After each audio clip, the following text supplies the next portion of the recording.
Hello everyone and welcome back to my channel. I hope you guys are all having the most incredible day. If this is your first time on my channel, my name is Sebastian and I welcome you guys with open arms. I do pop culture videos every single day, so if you're looking for the latest in reality TV, influencer tea, pop culture, or bitch you just want a messy best friend, honey, you have found him. Make sure you hit that subscribe button. I would be very, very grateful. We are on our way to 31K, so I'd be super grateful if you helped out. You guys, Gabbie Hanna just did a 8-part video, because she just added another one, talking in detail about last week. So I'm gonna play it. We're gonna listen to the audio, and we're gonna talk about it, okay? So here we go. I want to take a minute to address just a little bit of last week. So yes, I was manic. I am bipolar. I've talked about it. You can scroll back. It's no secret. I'm bipolar. But I've never experienced a manic state. I've only ever experienced a hypomanic state. So that was actually a brand new thing for me that I was experiencing in real time with all of you guys. But it didn't start that way. It started with me doing some spoken word poetry and trying to talk about things that I care about, which are homelessness and dying children in the environment, and also talk about the overlap of religion and aliens and mental health and dimensions and all of these different concepts like karma, and how we've politicized them and made them into these weird culty controlling type things, when in reality we're mostly just using different language for the same thing. Where I feel shit started getting really intense was when that guy came to my door and asked me to use my bathroom. And I know that a lot of people were like, why the fuck would you let a stranger in your house? But from where I was sitting, I try to be kind wherever I can. So it was like 9:30 in the morning and I was on the phone with my friend, and some guy has one earbud in and he's kind of sweaty and he says, I was just on a run and I was wondering, can I use your bathroom? And I sized him up and he asked him his age. He's 27 years old and he was wearing pretty tight clothes. I could see that he didn't have any like guns or I didn't see any weapons on him. So my bathroom is right by the front door. So I was like, sure, you can use the bathroom. And then when he came out of the bathroom, I was still on the phone with my friend, and he asked me if I wanted to hang out. And I said that I couldn't because I had plans for the day. And he said, what are you doing? And I said, well, first I'm going to go for a run. And he asked if he could go for a run with me. And I said, well, I really prefer that to be my alone time. That's where I really meditate and think and pray. And then he asked if he could pray with me. And my friend was still on the phone. I asked him if he wanted some coffee. So I got his prints, I got his DNA, I had him say his full name on the phone. I really felt like I was protecting myself just in case this 27-year-old scrawny-ass guy was going to try something. He knew that I had his prints and his DNA and also a witness to his name and the fact that he was there. So as he kept pushing to hang out with me after I told him that I wasn't interested, I asked him basically, do you have any friends? Like, are you okay? Because he was like shaking, and now I know why. It's because he was doing something incredibly disgusting and manipulative and he was nervous about it. But he told me he didn't have any friends and he was feeling really alone, and I'll explain more in part 2. So then I put his name and his face on the internet. So I'm like, there's no way this guy could be that dumb to do something. Like, I feel pretty protected. Again, it's 9:30 in the fucking morning. Like, there's people in and around my house. Like, I had the windows open. Like, what? I didn't think that he was going to like murder me or like hurt me or something like that. But then he followed me upstairs after I very specifically told him to stay downstairs. And that's when I was like, okay, this kid is pushing a boundary. This isn't safe. So then I filmed him again, and I just kept putting him on the internet to remind him that there are people watching him and to not do anything stupid. So then I get a text from a bunch of friends actually, and they're like, hey, I don't know who the fuck you think that guy is in your house, but get him the fuck out because he's posting in your house. So I was like, okay, let me get this kid the fuck out of my house. And that's where you saw me scream, get the fuck out of my house. And then he left. So after I kicked him out of my house, I was like pretty shaken and like hurt, to be honest, because like this city is so fucking evil, like straight up. And like, no matter like what happens to me, like I still fight so hard to just like try to do the right thing and the kind thing, because I don't want to be one of those people who turns people away in their moment of need. Like, if you're out walking and like you're like, fuck, I have to use the bathroom. Like, this guy literally said to me, like, yeah, I almost went on the street, but like there's kids that play out here and that's pretty gross. And there's literally a sign down where I go for a run sometimes where somebody literally wrote like, kids play here, please don't pee here, literally. So I'm like, yo, this guy literally just wants to use the bathroom. I don't want to be the person who slams the door in a stranger's face when they're asking for like a bare minimum need. Like, this guy didn't want to whip out his dick in public and pee where kids play. I thought that was like a pretty respectable thing. Now we all know that that is not the case. But after I kicked him out, I was like really shaken, like I was upset. I just put on some music, I went in my room. Sorry, I'm trying not to get emotional about this, but it is upsetting. So I was just like pacing around in my room and like trying to calm myself down. And then I hear banging at my door and I thought it was him. So I just set my alarms on my phone, and then I hear banging and banging and banging, and then I got my glass break alarm that went off on my phone, and then I got the critical alarm that went on my phone, which means somebody has now broken and entered into my house. And then I heard this loud bang downstairs, which I thought sounded like a gunshot, but I didn't know. But either way, there was a loud bang.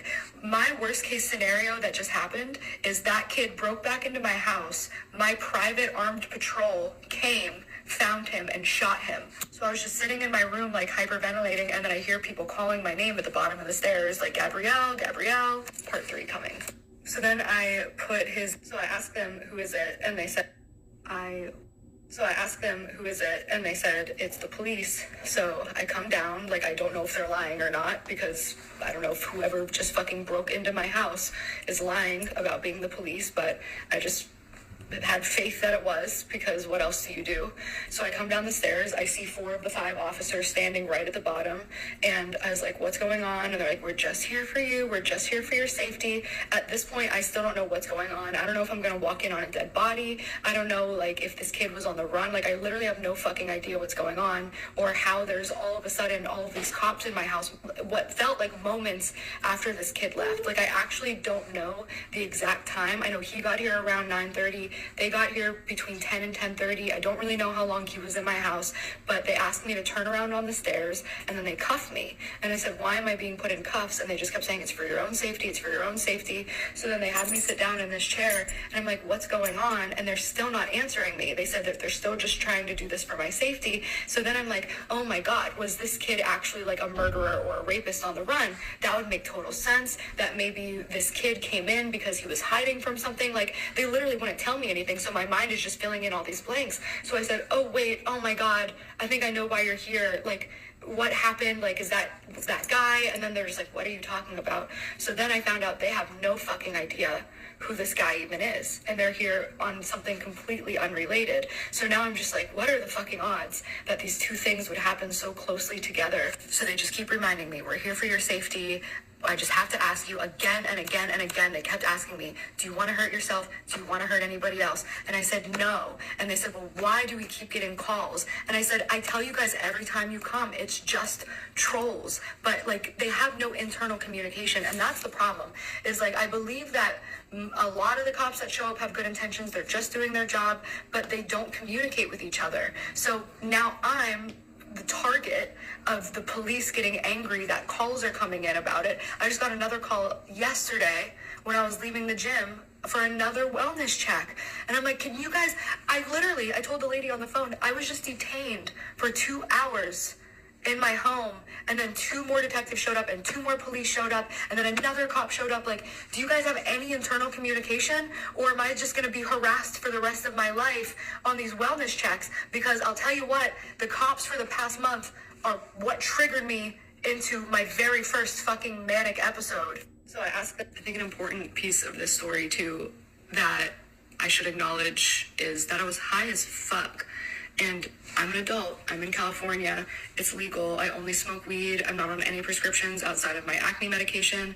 I've been prescribed for my ADHD in the past. I tried it last summer. I decided it's not for me. But weed for me is more of a shroom trip, which is why I don't fuck with shrooms. I don't try LSD. I've never tried DMT because my weed experience is very hallucinogenic and also very spiritual, which is fine if you're just chilling in nature or my pool or my jacuzzi or on a walk in my neighborhood or trying to meditate or creating or painting. Weed's great, right?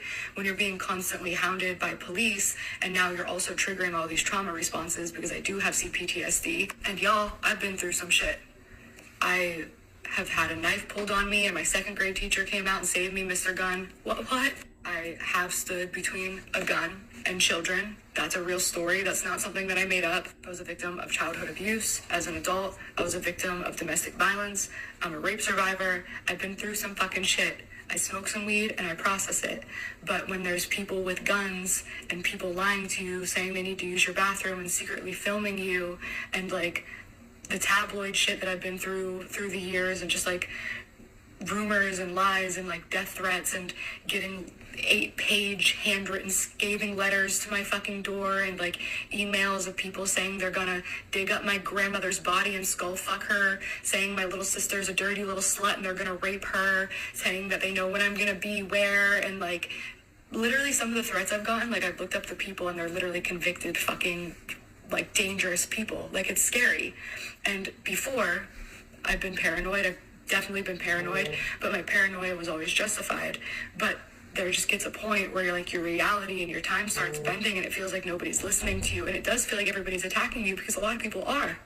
So yeah, some shit happened in my brain that now, like, I'm sad and I'm hurt and I'm embarrassed, but like it happened and now there's nothing to do but just like move on from it. And I do want to say that 3 of the 5 officers were like really kind and helpful, and I think a lot of it is just like they're not trained to do this, and police should not be called if somebody is in like a mental health crisis, because I wasn't in a mental health crisis until I was like being bullied by people with guns about a mental health crisis. I think an important. So now that I've acknowledged that, yes, internet, you were right, I was manic, and I didn't know it at the time, as most people in a hypomanic or manic state don't recognize it until they're out of it. And personally, I've never experienced anything mentally like I was experiencing. And I do plan on writing down in detail exactly what I was experiencing, because it was not what the rest of the world was experiencing. And that being said, I also am not going to invalidate my own spiritual experiences, because I do still believe in the divine. I've always, on my platform, talked about being psychic and made a lot of videos about my ghost stories, and that stuff is still real to me. I am a psychic medium. You either believe in mediums and ghosts or you don't.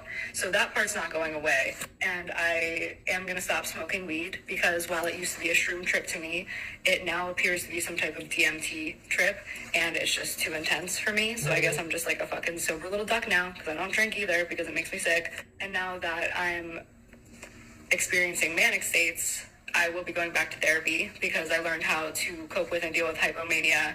Mania, I need to make sure that I'm talking to the right people. I'm currently looking for a therapist who is also spiritual and won't invalidate my spirituality or my beliefs, because I still believe in everything that I said I believed in. I believe in God and angels and aliens, because I believe in science and history, and it's what's told through us through our oldest history books, written by people who lived in an entirely different world, who spoke a language that we don't know and that we translated. And I respect my elders, and I respect the history of the world, and I respect that we don't know everything and we don't understand everything. And frankly, I think that people, human beings, have devolved. I think that we were meant to be what we used to be. Maybe we were meant to stay fucking apes, because apes are straight up living in nature. They can literally wreck a human being if they want, and they don't, because they're fucking peaceful until you fuck with them. They just hang out and have sex and masturbate and eat and hang with their babies and hang out in the fucking river. Like, apes have it good. We're the monsters, and we're weak as shit. We had to build guns. You know what I mean? And I believe that we did have a lot more like intuition and connection with the spiritual world, but technology took over. I have my own beliefs about philosophy and time and history and who we are as humans, and I will never stop being an individual who thinks freely. That being said, I'm also mentally ill, they're not mutually exclusive. I believe especially now with these experiences, I have a lot to offer the world, and I have a lot of knowledge and insight that I can share. So, but I love to see silver linings, and the silver lining to this is I feel like I can now serve as a precedent or a spokesperson for mental health, which I've always tried to do, and now I feel like I get to really do. You get what you ask for.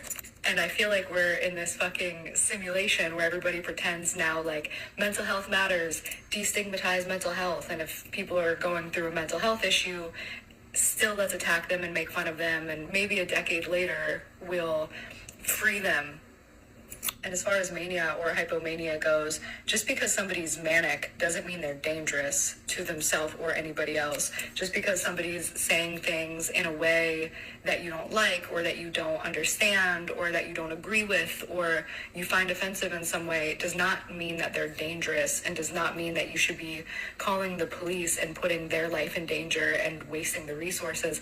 If I wasn't actually like a sane person and had a good head on my shoulders and had my fucking chakras balanced and practice yoga and eat healthy and really fucking check in with myself and journal, if I had seen those cops and tried to run, if I would have tried to attack them, if I would have freaked out and screamed hysterically or kicked my feet around or like caused chaos, like I could have been really hurt, or I could have been taken to a mental hospital, and I wasn't, because even though I was in a manic episode, that doesn't mean that I'm need to be locked away and need like treatment or adult supervision 24/7 or to be shot with medication. Like, no, just let me live in my fucking little nest that I built. Like, I'm a pretty solitary person. Like, I spend a lot of time alone. I spend a lot of time with agoraphobia and really severe anxiety. I do have OCD, ADHD, CPTSD. A doctor once told me that I'm likely autistic, but I didn't pursue an official diagnosis because if you're autistic in America, you can't adopt a baby. Like, there's so many things that are wrong with our systems. It's insane. Like, it's so hard to adopt a baby in general. And if you're autistic, which there's so many varying degrees of autism, and so many people with autism may be better equipped parents than people who are deemed mentally normal or typical. It's just all fucked. And I spent a lot of time thinking about this shit, but I'm not a danger to myself or anybody else. But I do appreciate anybody's concern if you called out of concern. But please don't do that. Thank you. I love you. But, okay, so if you don't know by now, I love the number 7. So I think this is going to be the last one, but I did want to address why I deleted them all, or most of the videos. The first reason is just that there were so fucking many of them. I feel like that's why a lot of people were calling me manic in the first place, which was actually really triggering and probably took me out of a hypomanic episode and into a manic episode. I feel like I get so defensive so quickly because of just like the constant fucking mental abuse and harassment I get online. I'm like very quick to fucking build my walls up. It doesn't take a lot of time to post a TikTok. It takes anywhere between 3 seconds and 3 minutes, and yeah, they just changed so much in content and context. Like, when I went back to the beginning and I was watching it, it was just spoken word poetry about homeless children and homelessness and religion and aliens and witches and numbers and the Matrix and the simulation theory. And yeah, I screamed in that video, the help me video, because I am trying to get attention on it. But just because I'm responding to a poem with passion and emotion and performing, that was performance. Help me, help me, help me, help us. That was performance. But then when it turns into people calling the police because they're not listening to what I'm saying in context, they're just looking into the drama of it, and now it's like a whole different fucking thing. It did spiral into something else. So when I look back at those videos, I'm like, this is actually sad. A lot of them are sad. A lot of them to me are funny, and a lot of them to me are still incredibly clever and artistic in ways that I don't believe that people give me the credit to, give me the time to look into the spelling and the grammar and the punctuation and realize that I am actually doing something really intentional. And that's fine. That's fine. And most importantly, I just didn't represent myself or my points well in certain places. And I'm not afraid to offend people. I think that good art offends people. Like, Lady Gaga showed up on the red carpet in a fucking meat dress. that pissed people the fuck off. It was offensive to a lot of different people, right? That's art. You want people to talk. Warhol was highly controversial. Da Vinci in his time was controversial. Van Gogh never sold a painting, cut off his fucking ear. Everybody thought he was crazy. Poe died a poor fucking alcoholic. I'm okay with that. What I'm not okay with is when I didn't do myself or others justice in taking the proper time to adequately express my point, because my heart is pure and I love all people. And sometimes in trying to prove a point or do any type of irony or satire or trying to highlight an issue, it just misses the mark. And I missed the mark a couple times, but I'll fix it when the time is right. Okay, so I know I said the last one was the last one, but this is the last one, because I never cause drama or fake anything to promote a project. And people are always like, every time she has a project coming out, I always have a project coming out, and I'm always mentally ill. I know I said the last. Well, that was a lot to take in, you guys. I want to know what you guys think. Let me know in the comments below. I think that her opening up is going to bring a lot of like closure to this, but I also think that some of the comments that she made, I think they do have to be taken accountable for, and I think she does need to talk about that. But I think this is a good start, acknowledging that, you know what, you were going through something and you're acknowledging it. So let's see what happens next. What do you guys think? Let me know in the comments below. I'd love to hear from you guys. Thank you so much for watching, and I will see you guys in my next video.